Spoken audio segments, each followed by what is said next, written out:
Mega family హీరోలుగా చిరు వేసిన బాటను ఉపయోగించుకొని నడిచిన వారు ఆ ఫ్యామిలీలో అందరూ ఉన్నారు. అయితే చిరు ద్వారా ఆయనకున్న ఇమేజ్ ద్వారా పైకెదిగిన వారు ఇప్పుడు వేరు కుంపట్లు పెట్టుకోవడానికి రెడీ అవుతున్నారన్నది నిజమే. అల్లు అరవింద్ తో పాటు బన్నీ శిరీష్ వంటి వారు ప్రస్తుతం సొంత ఐడెంటిటీ కోసం ప్రయత్నిస్తూ మెగా ఇమేజ్ నుండి బయటపడాలని చూస్తున్నారు. ఇప్పటికే చిరుతో వరుసగా 2 సినిమాలు తీసే అవకాశాన్ని ఆయన కుమారుడు చరణ్ దక్కించుకోవడం, స్వయాన తమ సొంత బ్యానర్ గా కొణిదెల నిర్మాణ సంస్థను స్థాపించడం అల్లుకి ఇష్టం లేదు. కానీ ఈ విషయాన్ని ఆయన బయటపడకుండా ఎప్పటి నుంచో చిరు గారిని ఓన్ బ్యానర్ ఏర్పాటు చేయాలని భావిస్తున్నారని తెలిపాడు. అయితే గతంలో నాగబాబు చిరు పవన్ తనకు జన్మనిచ్చిన అమ్మకు కృతజ్ఞతగా భావించి అంజనా ప్రొడక్షన్ సంస్థని స్థాపించినప్పుడు ఎవరూ దీన్ని సొంత సంస్థగా ఎందుకు చూడలేకపోతున్నారు? ఆయన్ను మెగా ఫ్యామిలీ హీరోలు ఎందుకు ఎంకరేజ్ చేయలేదు? నాగబాబు బ్యానర్ స్థాపించినప్పుడు అశ్విని దత్, అల్లు అరవింద్, కెఎస్ రామారావు వంటి వారు నాగబాబు పట్ల అసహనంగా ప్రవర్తించింది నిజం కాదా అనేవి శేష ప్రశ్నలు.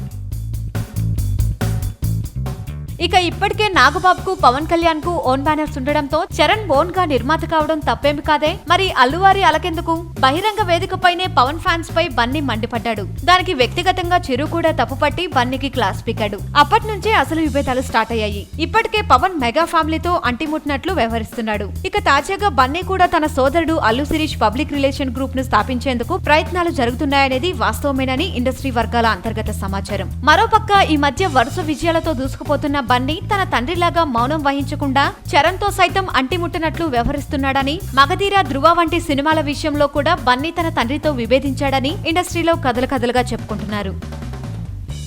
వీలైతే లైక్, కుదిరితే కామెంట్ పెట్టండి. ఇలాంటి ఇంట్రెస్టింగ్ బ్రేకింగ్ బిగ్ న్యూస్ మాకు తెలిసిన వెంటనే మీకు తెలియజేస్తాం. దీనికి మీరు చేయవలసిందల్లా ఇక్కడ కనిపిస్తున్న సబ్స్క్రైబ్ బటన్ ని నొక్కి సబ్స్క్రైబ్ అవ్వండి.